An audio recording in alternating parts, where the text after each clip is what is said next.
Hello there, this is Jane Miller. Welcome. Do you know that for more than 15 years I've been traveling around motivating, inspiring, and training, helping people understand why they're doing what they're doing and why they don't do many of the things they want to do. I've been doing this with my practice, the Miller Institute. Maybe you've seen or read The Secret, which featured Bob Proctor, who was my mentor. There've been about 200 or 300 million people who have seen that movie. The movie talks about the law of attraction, how we attract into our lives everything that comes into our lives. A lot of people, they say, I don't know about that. But, this whole universe operates by law. Dr. Wernher von Braun, who was the father of the space program, said that the natural laws of the universe are so precise that we don't have any difficulty building spaceships, sending people to the moon, and we can actually time the landing with the precision of a fraction of a second. I want to introduce you to some ideas here that were put together by Bob Proctor and facilitated by me that I think you're going to like. And if you really let yourself get into this stuff, it could change you and the bottom line of your company like night and day. When people in the company become more productive, the increase in profit goes right to the bottom line. Now think about that. All the expenses are looked after, the overhead's looked after, the individuals just raise the bar. They become more productive. That, of course, earns greater profit for the company, goes right to the bottom line. So Life Success Productions, with whom I'm associated, has been involved in this kind of work for 41 years now. Over 41 years. They work all over the world. In fact, they work in about 47 different countries. And they've seen results that would actually shock the average individual. When I first began certifying for the program, I had difficulty believing it myself. And I can share those stories, but I'd rather tell you, and I'm sure you'd rather learn, how we can accomplish those results for you. Now, although we believe profit is the first order of business, because without profit, you're going to go out of business, we don't see that as the purpose of any human organization. We believe that the purpose of all human organizations is to make life more meaningful. The program that I'm about to explain to you is Results. It's a program that's designed not only to increase profit, but to make life more meaningful for all the individuals in your company. And I want you to think about this for a second. Think of the number of times you've gone into a hotel and you booked a hotel, and think of all the people that work there that are serving you. If all those people left, if they were just taken out of the hotel, you wouldn't even have a hotel any longer. You just have brick and mortar edifice with a bunch of stuff in it. Well, it's the same with your company. You take all of the people out of your company, you don't have a company anymore. You just got buildings and things and systems that sit there. Nothing's really happening. You see, a company is really the people. When we start to really understand this, everything changes. If you know me, I've been on a 20-year hunt for success, and sure, I was very successful in my career as an electric utility account manager, but many of you have gone through the skills and leadership training that I conducted over the years, and how many times have I spoken at your Rotary Club? Still, while I found that skills and strategy are key, people and how they think, that's what's vital. When I began to really study this and understand it, that's when my desire and my hunt for excellence and success became easy. 50 years ago, Bob Proctor was in a bad place. He was 26 years old, had a very bad track record, had a bad attitude. He had never really accomplished anything of any consequence. In fact, he left school after a couple of months of high school, ended up working in factories and bars, was in the Navy for a couple of years. He was sitting in a fire hall one day when a gentleman introduced him to a book. He said, Bob, if you follow the instructions in this book, you can have virtually anything you seriously want. Well, of course, Bob didn't believe that. You see, at the time he was really unhappy, he was sick, and he was broke. With no formal education, no business experience, he had all the reasons down pat as to why he was getting a bad deal in life and never took responsibility for any of it. It was always someone or something else. The man said, listen, if you're going to change your world, you've got to change yourself. He quoted Huxley, the great English writer. He said, there's only one corner of the universe that you can change, and that's your own self. And he got Bob to study this book. Well, everything in life seemed to change overnight for him. His income went from $4,000 a year to about $175,000 and then over $1 million. He started cleaning offices on the side, and in less than 5 years, his company was cleaning offices in Toronto, Montreal, Boston, Cleveland, even England. This just kept growing, and people would say, Bob, what are you doing? And he'd say, I don't know, I'm just reading this book.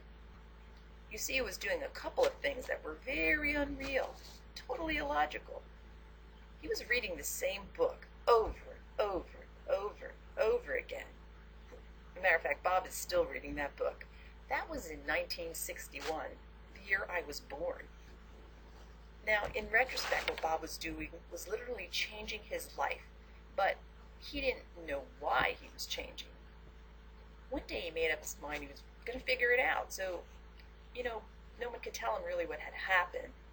He thought it was because he was reading the book, and then he listened to some recordings of the book, but Bob says he gave the book to other people and nothing happened.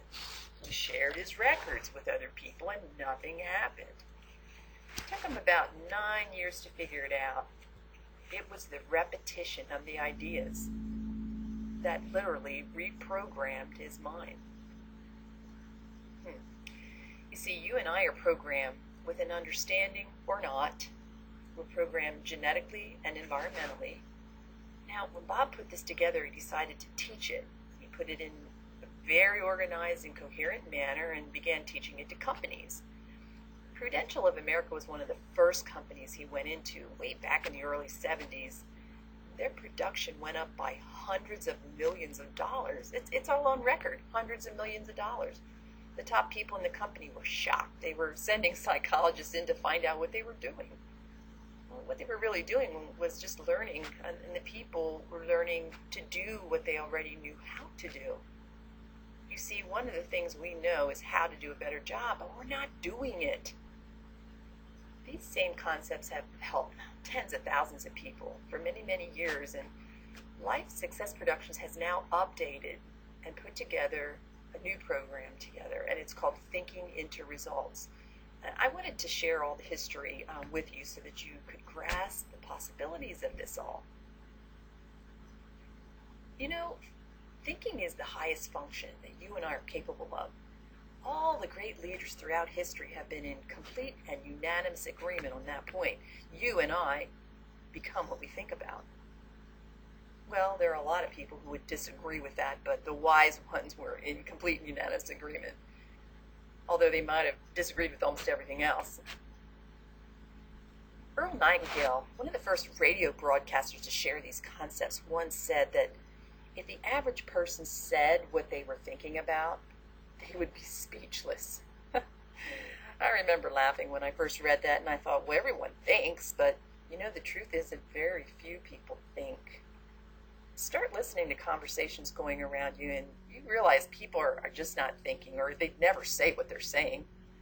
Stand back, watch, and listen. So rather than spending a lot of time talking about the power of this program, let me mention that this program gets results, and they're permanent results. I know you've been involved in programs in the past where you'd see a little blip on the radar screen, but then the results would go back to where they were, no great change. And I'm talking here about a quantum leap in results. I'm talking about results that you'd have difficulty buying into, and that people already know how to do this. So I'm going to ask you to sit back and relax for about 20 minutes as I explain some of the things that I've learned while working with Bob Proctor, and talk about his experiences over the past 50 years that they've been sharing with companies all over the world. This program is the best I've ever seen. This program works. there they are. And again, it's written that Bob's wisdom came through a lineage of great teachers, beginning with Andrew Carnegie, there to the right, who passed it on to Napoleon Hill, and Napoleon Hill passed it on to Earl Nightingale, who you see there. And then Bob Proctor worked with Earl Nightingale. Bob passed this on to his facilitators, including me, and I am honored to pass it on. There was a man by the name of Lincoln, and he was the president of Lincoln Electrical at one time, so that's my bailiwick, electrical, right? But he said, companies have historically left their greatest resource greatly untapped. That resource is intelligence, the initiative, the productive power latent in every individual. I'm inclined to agree with him. We get so busy with things that we're doing and projects that we're working on and systems that we're installing, we forget about the people. We forget that the greatest scientist alive will not even guess what your lower producer is capable of doing. There's genius locked up in everyone, and we've got deep reservoirs of talent and ability within us, and we've left it lying dormant. Really, our educational system doesn't even bring it to the surface, as you will see. There are two things that people have to know if they're going to win. And you look at this, you'll say, well, that's pretty obvious. They have to know where they are and have to know where they're going. And when things aren't happening the way we want, the first place we should look at are the results. You see, it's so simple, so obvious. But why are there so many people stuck? You know, they take a look at the results and they keep getting the same results. You know, if you have somebody who comes into work late, they probably do it frequently. Another person who shows up early, they probably do it frequently. And we say, I know where the problem is. They have no goals. They have no direction. They have no reason to grow. But we found that that's not really true. They may not have goals in writing, and they may not be too articulate, but everybody wants something. Everybody wants something. That comes from the essence of who we are. We want to express ourselves in a greater way. Now, we found that the problem lies in where they are, and I'm not talking geographically. I'm talking about mentally. They really don't know where they are mentally. And you know, I could go back to Bob Proctor, who really introduced me to this, and he said, Jane, who are you? And I looked at him thinking it was a silly question. I said, well, I'm Jane. He said, you're not Jane. Jane is your name. He said, Jane and Miller are just two words. It's your name, but it's not you. And I said, well, this is me. And I kind of pointed to my body, and no, he said, that's not you either. He said, did you ever phone into work and say, body is not coming in today, it's sick? No. Have you ever heard anyone say, M hand, M leg? Of course not. We say, my hand, my leg. You see, we can go all the way through the educational system and learn very little about who we are. We're all programmed. We're all programmed genetically and environmentally, and it's paradigms. Paradigms literally control our lives.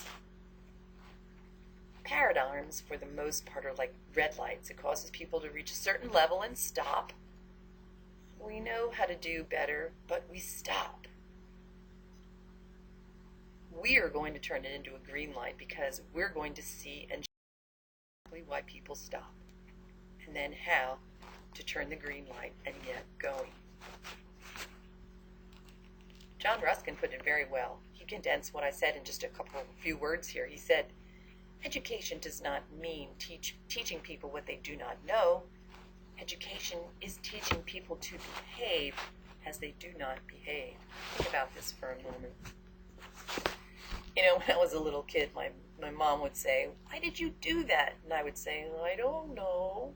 She'd say, "What do you mean you don't know? You know better." "I know." "Well, then why are you doing it?" "I don't know." When I was in school, my teachers and coaches, they'd say, "Jane, why are you doing that?" "I don't know." And they'd say, "You know better." "I know." "Well, why are you doing it?" "I don't know." I want you to think of some of the people in your company, and you've taught them how to do something, right? Maybe over and over, and retrained, but they're not doing it. And you see them continually make the same mistake. So why are they doing that? They really don't know, and they don't even know that they don't know. As we get into this, things are really going to start to move for you here.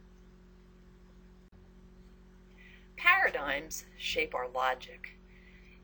A paradigm is a fixed concept in our mind. It's our fixed belief system. You see, at one time, you know and I know that everybody believed the world was flat. And that was logical, right? I mean, how could you live on the side, forget the bottom? Yeah, it was an accepted fact that planes could not fly. Planes have always been able to fly. It's just that the Wright brothers became aware of how to make it happen. They stepped out of the box. They started to think illogically. And then our logic controls our perception.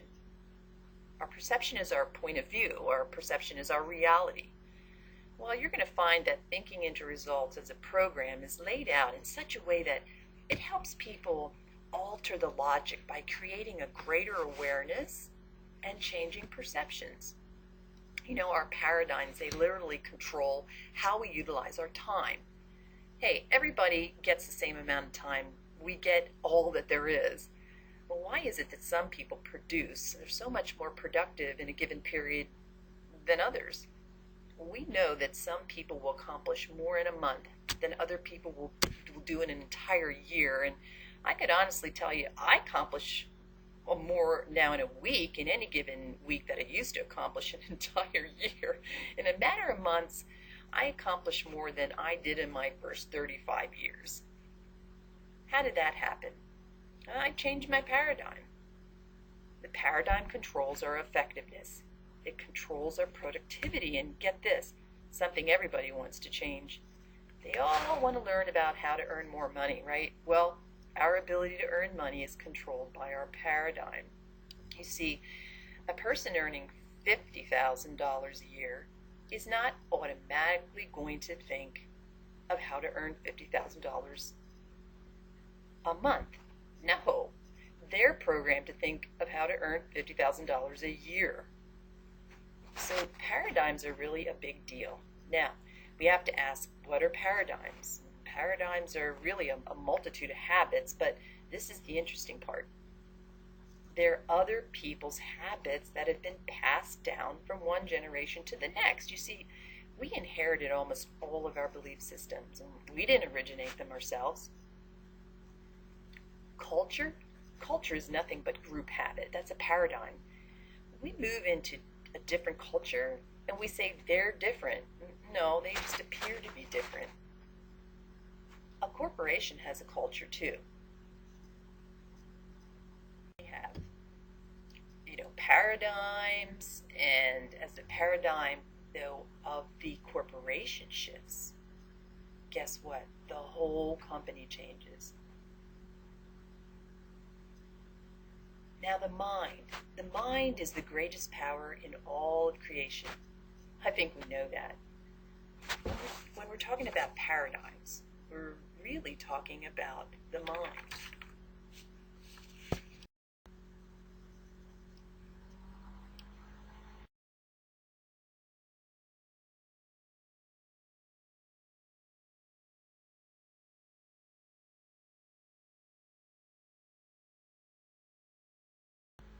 What does your mind look like?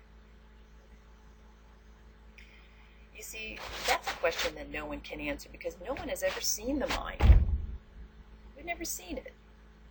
Now, when you think about the mind, something happens. We become very confused. That's really what happens. Without the image, we have confusion. However, becomes order. It's just a higher degree of order than that which existed prior to the confusion. So yes, a higher degree of order than which existed prior to the confusion. You could say I'm actually a bit of an oddball because I started to study things that the average people probably would never study. I have shelves of books, and you'll always find me carrying books around in my car or my purse, and I'm always going off to seminars, as you might know. And I'd heard about Dr. Thurman Fleet. Okay, he's a doctor from California who was very involved in the holistic movement, the healing arts at that time. And he wasn't satisfied with the progress. He concluded that the mind is an activity, not a thing, right? He observed that, in the medical field, we were treating symptoms, not treating the cause of the problem. So he had said that if there was going to be any good health, you had to heal the whole person. Well, you can go back as far as Hippocrates, and they were talking about holistic health at the time. If there's something wrong with the physical body and you treat the physical body, you're treating a symptom. So it's like taking an aspirin for a headache. You're not treating the cause of the headache, you're treating the headache. So Dr. Thurman Fleet noted that if we were going to treat the whole person, we're going to have a picture of the mind. And since nobody ever has seen the mind, then he would go ahead and make a picture of the mind. He would go ahead and eliminate confusion. This little drawing that you're going to look at next may cause you to smile because I certainly did when I first saw it. I've come to believe, though, that this is the most valuable lesson I've learned. It gives me an image of the mind and eliminates my confusion. So now when I think of the mind, I have order in my mind. So the top half of the mind, top half of the large circle that you're seeing here, it's called the conscious mind. And the bottom half is the subconscious mind. And then the body, down below, is the instrument of the mind. So as you watch a person's body move or do the things that it does, what you're really doing is seeing the expression of the activity that's going on in the mind. So if they raise their hand, guess where it came from? Right. If they're walking on by, guess where that came from? Right. Now, let's take this and apply it as we have to thinking into results. Now, dealing with symptoms. Results are symptoms. Balance sheets are symptoms. Income is a symptom. Relationships are symptoms. Now, what are the cause of the symptoms? We've got all kinds of behavioral scientists who treat behavior, but they won't change the results. You can say that behavior causes results, but yes, but it's a secondary cause. You have to go back to the primary cause. Now stay with me here. And let's take a look at this from the point of view of this program, Thinking into Results. So the conscious mind is the thinking mind. It's also called the educated mind. This is the part of our personality that we refer to as the intellect, okay? Now, the bottom half of the big circle is the subconscious mind. And the subconscious mind is the emotional mind. Really, the two parts operate quite differently. Let's take a look at something else about the conscious mind. Your conscious mind has the ability to choose. You see, there's a power flowing to and through us that, and as this power flows into our consciousness, we have the ability to choose. Choose what? We can think anything we want to think. Viktor Frankl, who wrote the book Man's Search for Meaning, he was a Viennese psychiatrist, but he spent the war years in a concentration camp. You might have read about him. I don't suppose anyone was subjected to more physical and intellectual abuse than he and his peers, but yet he spoke about one of the last of human freedoms. He said, no one can cause us to think something we don't want to think. We have the ability to choose. So remember, The conscious mind has the ability to accept or reject. You can accept what I'm saying, or you can reject it. I'm suggesting that you do neither, that you first evaluate it, that you really think about it. Don't accept it. Don't reject it. Think about it. Really evaluate it, and then think to yourself, if we install these ideas in the company, if I was to take and just invest a few more dollars in each employee each week over the next year, what would happen? Well, I'm going to tell you that the results would absolutely shock you, because you're going to show people how to accept the good ideas and how to reject the bad. The conscious mind is part of the mind where we originate ideas. This is where creation starts in my life for me. I originate the ideas. There's a power within that executes it. So again, you see, the subconscious mind, it must accept it. It has no ability to reject. It doesn't have the ability that I just talked about. It has to accept. It has no ability to reject. Here's an important point. The subconscious mind can't differentiate between what's real and what's imagined. Now that's huge. You see, if we start to get emotionally involved in an idea, which is what Wernher von Braun did, you think about this. Taking a man to the moon. When John Kennedy asked Dr. Wernher von Braun what it would take to carry a man, or to build a rocket ship to carry a man to the moon and bring him back safely to Earth, his response was simple: the will to do it. Remember that word, will. The will to do it. The will is a mental faculty that we're going to talk about. It's a very powerful part of our personality. Again, the subconscious mind must accept whatever you give it. Your company is really not just the manifestation of an idea that someone was involved with. So now, I think about the heavy hitters, the achievers. I'm talking about the big producers. They operate differently. You know, they're directed by something from inside. Go to the closet, they close the door, they go to their sanctum, they go to the inner quiet voice from within. But they've been trained and programmed, and I'm talking about all of us, all of the masses now, who we live through our senses. You know, there's maybe 3% who operate differently, but most of us operate the way we're describing here. We get something through to the conscious mind, and we let it just trickle right down to our subconscious mind without even thinking about accepting or rejecting it. So, you see, information comes from the outside. Remember in one of the previous graphics, I pointed out the conscious mind was also the intellectual mind. You know, Napoleon Hill pointed out in his work, and now keep in mind he studied with 500 of the most successful people, and he did research his entire life. You know, he wrote the laws of achievement and then Think and Grow Rich. He said an educated person is not necessarily a person with an abundance of general or specialized knowledge. An educated person is one who has so developed the faculties of their mind that they can acquire anything that they want, or its equivalent, without violating the rights of others. So create the image. Get emotionally involved with the image. And this will be your result, because the body acts on the idea.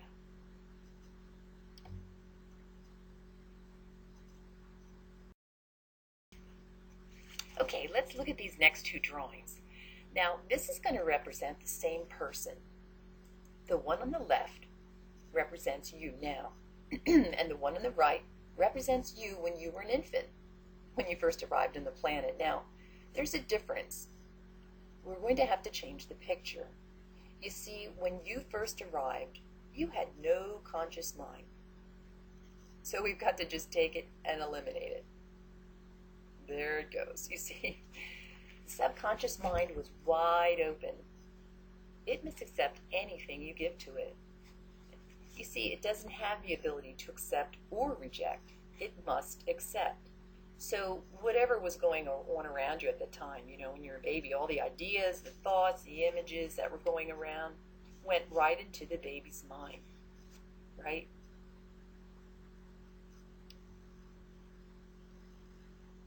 So that's you, it's me, Uncle Harry, Aunt Betty, who works at the next desk, right? It's Joe, the salesperson, or Jeannie, the salesperson. Our mind is programmed. So again, think of how things, just as we were as a baby, when ideas, thoughts, and images flowed directly into our subconscious minds. That's what we're doing now. We're just letting them all come in, aren't we? Right? Watch this. Directly into the subconscious mind. You have people in your company who have very strong image, right? They know they can do certain things. And then there's others who are a little sheepish, quiet, maybe withdrawn, and they don't think they can do very much. Why is that? It's been established that a child with who's gotten lots of praise when they were growing up becomes very confident, and a child who's been raised with a lot of criticism is very insecure when they grow up. Now, again, is that our paradigm? Yes. If you take a look at the drawing on the left side of the screen, that's you now.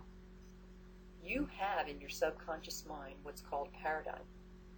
Paradigm is a multitude of habits. They've been fixed there, and they were fixed there before you even had the ability to think. But we can change the scene, right? Here's the child. Here's the paradigm. You can think of yourself, or you can think of somebody else, and as they reach the age of reason, this is when the conscious faculties begin to develop, right? And things start happening, right? The conscious mind is developing, and the paradigm is there. Now, you see these little sensory factors that come upon. They're like little antennae.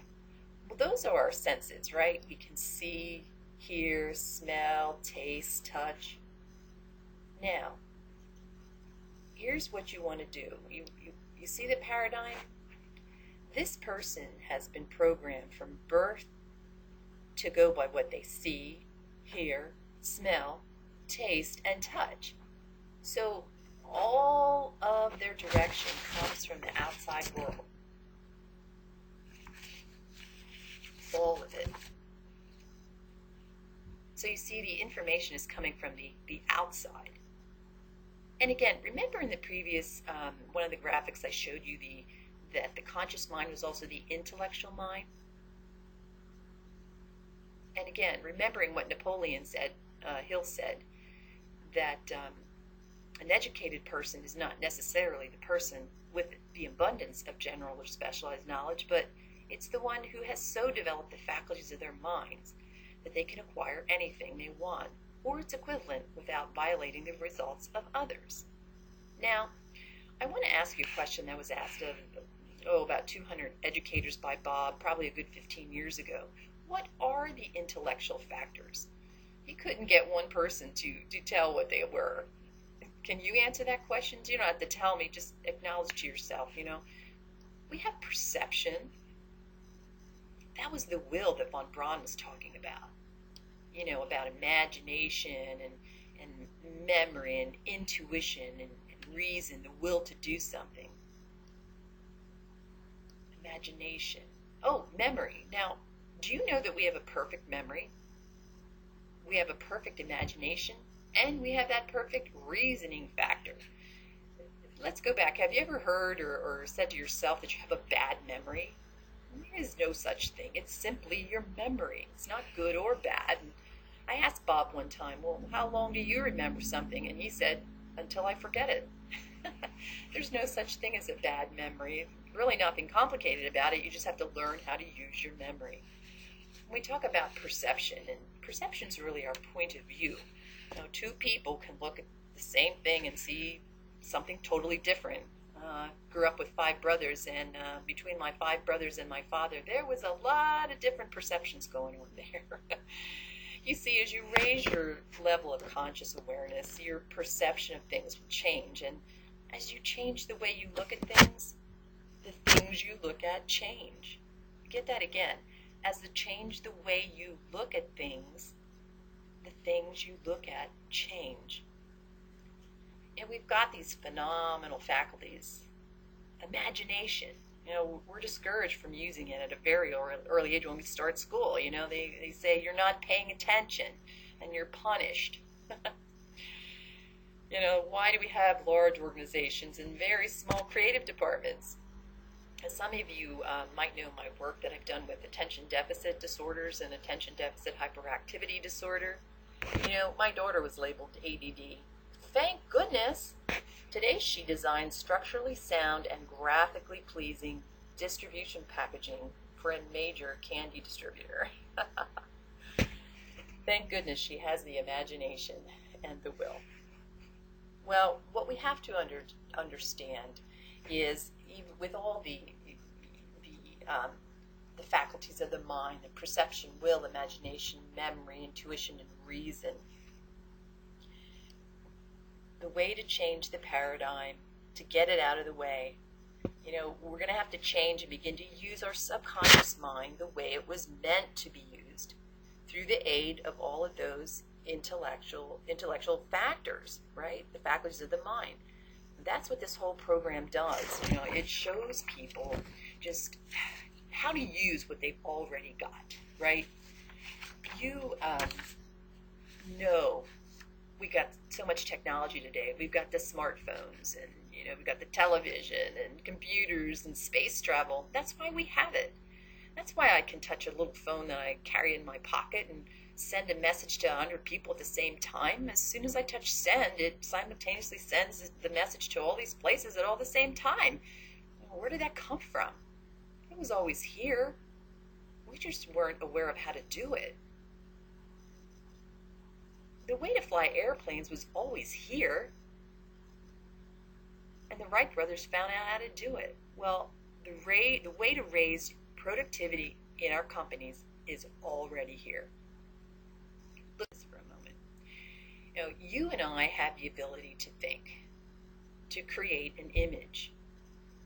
We can impress that image upon the subjective mind, and then we'll act on it, and then we change the result. We create the image, we get emotionally involved with the image, it acts on the idea and becomes the result. You see that? We all have the ability to create and think about and create an image. And what we need to learn to do is press it upon our subconscious mind. I want you to stop and think of what might happen if everyone in your company really understood this. Really understood it. I'll tell you one thing that would happen. They'd have a lot more fun. They wouldn't work anywhere near as hard, but they'd produce much better results. There'd be more cohesiveness, and there'd be more team effort. They would be involved in a creative adventure, not just work. Competition would be set aside. Cooperation would be the rule. That's what we really want to do. That's what we want to do with you. There are only two known ways to change the paradigm. One is an emotional impact. Very rarely that happens in a positive direction, although it could.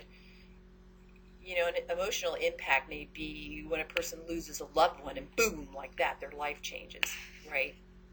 When you go to the doctor and he gives you some bad news, boom, your life changes. The other way, though, is through the repetition of an idea. This is what I'd done. It was the repetition of the ideas. So here I am. I have a load of books on the shelves, and they're all great. But what I started to do was started to read and study the same book that Bob Proctor did, right? I listened to the same recordings that Bob Proctor did, that Napoleon Hill did, that Earl Nightingale did, that Andrew Carnegie did, and I began to change my paradigms. I was substituting the ideas I'd been raised with, and genetically and environmentally, with the ideas, again, that Nightingale recorded and Napoleon Hill wrote. Now, A lot of you know my background is from working in electric utilities in the regulated years. Talk about paradigms. Wow. But we can change our paradigms. And it's what we have to do to get the new results that we're looking for. You know, if there's opposing ideas in your paradigms, they're not going to change but through repetition over and over and over and over again until it begins to change. You know, when we go into a company, we recommend that everyone do the program. It's a personal thing. It's not a corporate thing, it's a personal thing. Just a quick go through about how repetition works when we're changing our paradigms. Now, take a look at this. The white line above, that represents the sound of, let's say, a CD playing or a music playing. Here it comes. And remember when I said the paradigm controls the logic? I'm going to suggest you do something that is totally illogical, right? But when you do it over a short period of time, you'll be shocked at the results. Because it's illogical, not many people do it. And I'm asking you to do it. So let's look at this. So then let the red line represent you listening to the CD or the sound of the CD playing. Now, here's an important point. We hear with our ears, but we listen with our emotions. So the subconscious, again, is the emotional mind. That's where the paradigm is. So you go along and you're listening and boop, an idea hits your mind and off you go on a thought trip, right? Now what you really do is you move to a different frequency. The sound is still playing, but emotionally you're not listening to it. You're up there at a higher frequency and you're thinking about the idea that struck your mind. And then you stop thinking about that idea and you get your mind back to listening, right? But just for a short period of time, because bang, you're going along and then another idea hits your mind. And then it happens again. These ideas hit and you go off on another thought trip. But the sound is still playing, the white line, the CD, the sound is still going on. You hear it, but you're not listening. You know, and then you go down and you start listening again. And on it goes. Now, you've only thought about the idea once, right? But again, if there's an opposing idea in your paradigm, it's not going to change except through repetition over and over again. Look at this for a moment again. Remember we talked about your little life and the repetition of ideas, and how many times do you think your mom or dad had to tell you your name before you started to respond, right? I'm imagining for me it was like J, J, J, J. And after a while I would hear Janie, and I was starting to come around. They must be talking about me. See? But it was the repetition. You know, if they had said, listen, I'm going to tell you something, dear, and I don't want you to ever forget it. Your name is Janie. We don't do that, right? We need repetition. Well, that's what this program is about. And it's been 50 years in the making.